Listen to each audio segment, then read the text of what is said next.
বিবেকেও বলে আমরাও রাজি রাজি আছি সবাই আল্লাহর বন্দেগী করতে রাজি আছেন বিবেকেও বলে আমরাও রাজি আছি কিন্তু সমস্যা কি জানেন সমস্যা হলো আমাদের সময় নাই রাজি হওয়ার কোনো সময় নেই সময় যায় কোথায় ঘুমে যায় 7-8 ঘন্টা যে যে কাজ করতেছে হাল গৃহস্থী ব্যবসা বাণিজ্য জব পড়াশোনা 8-9 ঘন্টা মোবাইল 2-3 ঘন্টা বাথরুমে যায় 1 ঘন্টা রাস্তায় যায় 1 ঘন্টা এইভাবে ভাত খাওয়ায় যায় 1.5-2 ঘন্টা বাজারে গেলে যায় 1.5-2 ঘন্টা সব মিলাইয়া দেখা যায় দিন কোন দিকে যায় তো পরের কথা সপ্তাহ কোন দিকে যায় সেটাই বোঝা যায় না হ্যাঁ জুমার নামাজ যখন পড়ার সময় মাঝে দেখুন আরে এই আজকে জুম্মা হন নাকি এই 4 দিন আগে না জুম্মা গেল বলে না তো দশা তো এমনই হিসাব আর দিন যে কোন দিকে গেছে সেটা তো হিসাব করে সপ্তাহ যে কোন দিকে যায় এই হিসাবই মানুষ পায় না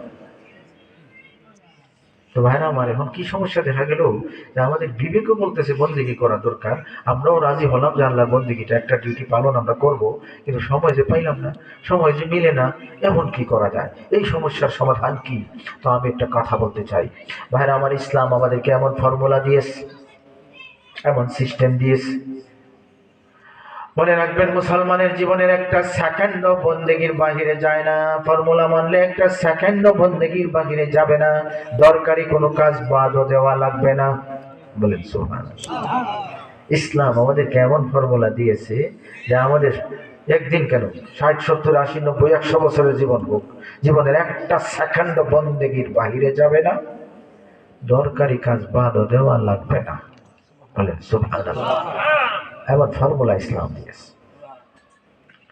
অনেক কথা এখানে আমি শুধু 3টা কথা বলেই শেষ করব সর্বপ্রথম হলো এই যে নামাজ নামক একটা বন্দেগী আল্লাহ আমাদেরকে দান করেছেন এর মধ্যে অনেক জিনিস দিয়েছেন অনেকের মধ্যে একটা হচ্ছে 2 দিকে নামাজ যদি ঠিক থাকে মধ্যখানের টাইমের সব কাজ বন্দেগী বনার ব্যবস্থা হয় বলেছে আজীব একটা ব্যাপার 2 দিকে নামাজ যদি ঠিক থাকে তো 2 নামাজের মাঝখানে যে কাজগুলো করছেন আপনি সংসারেরও করতে পারেন ব্যক্তিগত করতে পারেন নিজের সামাজিক কাজ করতে পারেন এমনকি রাষ্ট্রীয় কাজও করতে পারেন 2 নামাজের মধ্যখানে যে কাজগুলো করছেন এই 2 নামাজ ঠিক থাকার কারণে মধ্যখানের টাইমটা কাজগুলা বন্দেগী বনার ব্যবস্থা হয় এমনকি কাজ না করলেও এই টাইম বন্দেগী হয় বলেন কাজ না করলেও আমি একটা উদাহরণ দিই একটা হাদিস শোনাই মানুষ ঘুম থেকে উঠছে মনে করুন বিকালবেলা জোরের পরে ঘুমাইছে আসরক্ত হাঁটছে উঠে কি বলতেছে আহা আজকে তো ঘুমে সর্বনাশ হয়ে গেছে কোনো কাজ করতে পারি না ঘুমে চলে গেছে দিন বলে না এই ধরনের কোনো কাজ করতে পারছি না ঘুমিয়ে গেছে দিন তো বোঝা গেল ঘুমরে কাজ বুঝছে না ঘুমাইছে যে এটা কি নেই কাজ হয় না এটাকেই ধরাই আর আসেন হাদিসের দিকে हजरत नबी करीम सल्लल्लाहु अलैहि वसल्लम फरमान मन सल्ला इशा फी जमाअतिन फकअन्नमा قام نصف الليل ومن صلى الصبح في جماعة فكأنما صلى الليل كله আমরা যেটাকে কাজী মনে করি না ঘুম কেউ যদি ফাজার এবং ঈশা ঠিকমতো জামাতে নামাজ পড়ে এই 2টা নামাজকে কেউ ঠিক রাখতে পারে ফাকান্নামা সাল্লাল্লাইলা কুল্লাহ সে যেন পুরা রাত নামাজের মধ্যে কাটাইয়া দিচ্ছে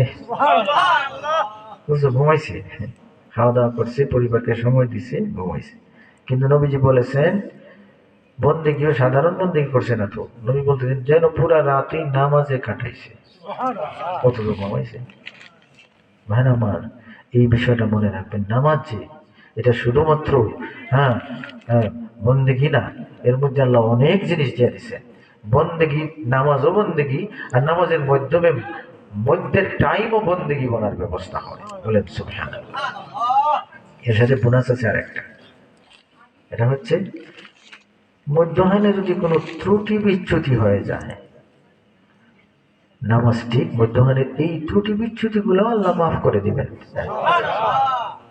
মাফ হয় এমন ভাবে মাফ 5 বার গোসল করলে শরীরে যেমন ময়লা থাকে না হ্যাঁ এক নামাজ থেকে আরেক নামাজ 5 বার যখন মানুষ নামাজ পড়ে গুনাহ ময়লা সব ধুয়ে মুছে সাফ করে ভাইরা আমার সেজন্য প্রথম কথা এটাই আমরা আমাদের টাইমকে যদি বন্দেগী বানাতে হয় তাহলে যে কোনো মূল্যে আমরা 5 ওয়াক্ত নামাজ ঠিক রাখবো। নামাজ ঠিক থাকলে মধ্যখানের কাজগুলো বন্দেগী বানার লাইন হয়, মনে থাকবে না ইনশাআল্লাহ। এখন আপনি ক্ষেত গৃহস্থী করেন, ব্যবসা বাণিজ্য করেন, সংসারের কাজ করেন, জব করেন, পড়াশোনা করেন, দেখেন একটাও বাদ দিতে হচ্ছে না। 2 নম্বর বিষয় হলো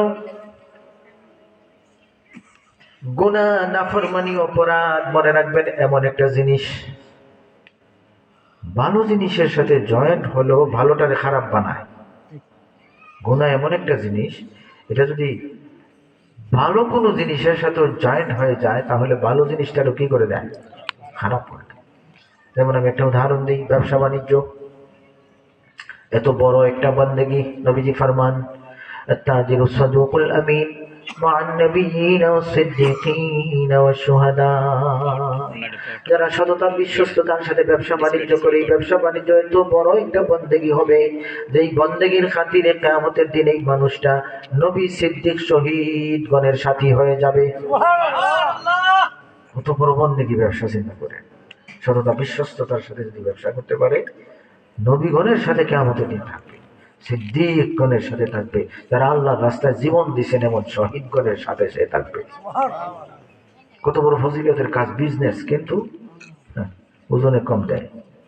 এই তো 2 নম্বর মাল 1 নম্বর মাল বলে চালায় আনে, 2 নম্বর মাল এক্সপায়ার মালকে ফ্রেশ তাজা বলে মানুষকে গোছায়। এই যে কাজগুলো করতেছে, এত বড় বন্দেগীটারে নষ্টের ব্যবস্থা করে দিছে। কথা বুঝতেছে? মনে রাখবেন, নাফরমানি, নাফরমানি যেই জিনিসের সাথে যোগ হবে, জয়েন্ট হবে, ভালো জিনিস খারাপ বানায় দেবে। সেই জন্য আমাদের টাইমকে যদি বন্দেগী বানাতে হয়, এটার উপর খুব মজবুত থাকতে হবে, গুনাহ যাতে কোনো জিনিসের সাথে জড়িত না হয়। রাজি আছি না ইনশাআল্লাহ? গুনাহ যাতে জড়িত না হয়, আমার প্রত্যেকটা কাজ যাতে ফ্রেশ থাকে, গুনাহর সম্পর্ক যাতে এটা জড়িত হলেই সব ক্ষেত করা। কত বড় বিষয়টা। নবীজি ফরমান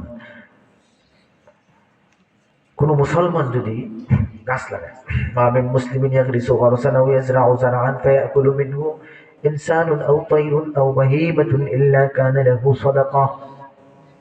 ইন রিওয়ায়াতে ইল্লা কানা মা উকিলা মিনহু লাহু সাদাকাতুন ওয়া মা সুরিকা মিনহু লাহু সাদাকাতুন ওয়া মা আকালাতিত তায়রু ফাহুয়া লাহু সাদাকাতুন ওয়া মা আকালাস সাবউ ফাহুয়া মিনহু লাহু সাদাকাতুন। বিভিন্নভাবে কথা এসেছে। ক্ষেত গৃহস্থী যারা করে, গাছ বৃক্ষ লাগায়, ফল ফ্রুটের গাছ লাগায়, নবীজি সুজা বলে দিছেন, নিজে খাইলেও সৎকা, চুরে খাইলেও সৎকা, পাখি খাইলেও সৎকা, গরু ছাগলে খাইলেও সৎকার সব, প্রত্যেকটার বিনিময়েই আল্লাহ এই ক্ষেতের উসিলায় তাদের সৎকার সওয়াব জারি করে দিবে। ফজিলতের কি শেষ আছে? কিন্তু আইল কাটে আইল, লাইল কাটে লাইল। হ্যাঁ, কি করে? লাইল কাটে। ফজিলতের তো শেষ নাই, লাইল কাটে। তো যাই হোক, আমি এটা বোঝানোর জন্য বলতেছি, আপনারা কি লাইল বলেন না? আমরা আইল বলি। ঠিক আছে, তাহলে আমরা কাছাকাছি কাছাকাছি। তো ফজিলতের তো শেষ নাই, এই যে লাইল কাটলো আইল কাটলো, এই অপরাধ পুরো বিষয়টাই নাফরমানি বানায় দিচ্ছে। নাউজুবিল্লাহ। সেজন্য এটা খেয়াল রাখতে হবে। আমার সময়কে, আমার কাজকে বন্দেগী বানাতে হলে 2 নম্বর হচ্ছে নাফরমানি থেকে যে কোনো মূল্যে দূরে থাকতে হবে। 3 নম্বর হলো কাজ তো ভাই করাই লাগবে। যে কোনো একটা আইডিয়া, যে কোনো একটা ফর্মুলা, এত কাজ সবাই করতেছে। হয়তো কারো কাছ থেকে আইডিয়া নিচ্ছে, নতুবা নিজ থেকে আইডিয়া তৈরি করে প্ল্যান করে কাজ করতেছেন, এটা তো করতেই হবে।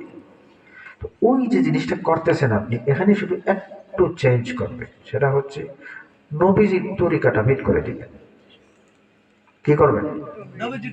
নবীর তরিকাটা আপনার কাজের মধ্যে ফিট করে দিবে। নিজের আইডিয়া, অমুকের পরিকল্পনা, তমুকের সিস্টেম বাদ দিয়া আমার নবীজির তরিকাটা আমার কাজের মধ্যে থাকবে, এই নিয়তটা করে এই সিস্টেমে কাজটা করবেন। বাস, আপনার বাথরুমে যাওয়া বন্দেগী হবে, নাস্তা করা বন্দেগী হবে, কথা বলা বন্দেগী হবে, বিছানায় শোয়া বন্দেগী হবে, বাচ্চা কাচ্চা লালন পালন বন্দেগী হবে, কোনো জিনিস আপনার বন্দেগীর বাহিরে যাবে না।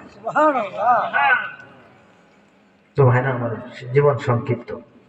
এখন এই সংক্ষিপ্ত জীবনে যদি হিসাব মিলাইতে পারি না, এর চেয়ে দুর্ভাগ্য আর কিছু। হিসাব মেলানোর সোজা যে রাস্তাটা বলেছি, আমরা যদি রাস্তায় হিসাব মিলিয়ে জীবনটা কাটাতে পারি, দুনিয়ার সব জিনিস চলবে, পুরা জিন্দেগি বন্দেগীও হবে, ঠিক না? সেজন্য আমরা অন্তত এই 3টা বিষয়টাকে মাথায় নিয়ে আমরা এখন থেকে চলা শুরু করি। এক নম্বর, যে যেখানে যাই, যে অবস্থায় থাকি, নামাজে যাতে কোনো গাফলতি না হয়, এখানে কোনো সার নাই।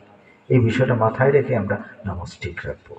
2 নম্বর হচ্ছে আমার কাজ ভালো জিনিসটা যাতে নাফরমানি জয়েন্ট হয়ে নষ্ট না হয়, ফ্রেশ রাখার জন্য নাফরমানি থেকে বাঁচার আপ্রাণ চেষ্টা না। 3 নম্বর হলো যে কোনো একটা আইডিয়াতে কাজ করবেন, যে কোনো একটা ডিজাইনে, যে কোনো একটা ফ্যাশনে আপনি আপনার কাজ করতেছেন, সব বাদ দিয়া নবীজির সিস্টেমটা অনুসরণ করেন। আপনি পানি কিভাবে পান করবেন, আমার নবী যেভাবে করতেন। আপনি ইস্তেঞ্জা কিভাবে করবেন, পেশাব টেশাব কিভাবে করবেন, আমার নবীজি তরিকা বলছেন। এইগুলো শুধু ফিট করে করে করে করে কাজ করে সবটা জিনিস বন্দেগীও পরিণত হবে। আপনার বাথরুমে যাওয়া পর্যন্ত বন্দেগী হবে, না বাজার করা, বাজারে যাওয়া। যাই হোক, কথা বুঝতে পারলে এতটুকু কথায় অনেক পরিবর্তন হবে, আর যদি না বুঝেন সারা রাত ওয়াজ করে লাভ হবে না। সেই জন্য আমরা আমলের নিয়ত করি, পারবো না ইনশাআল্লাহ। অনেক কথা থেকে তিনটেই বলেছি, এই কথাগুলো টানলে সারা রাত ডিমান্ড করে টানছি না। মুক্তসর আল্লাহ আমাদেরকে আমলের তৌফিক দান করুন। আমিন ওয়া আখিরু দাওয়ানা আলহামদুলিল্লাহ রাব্বিল আলামিন।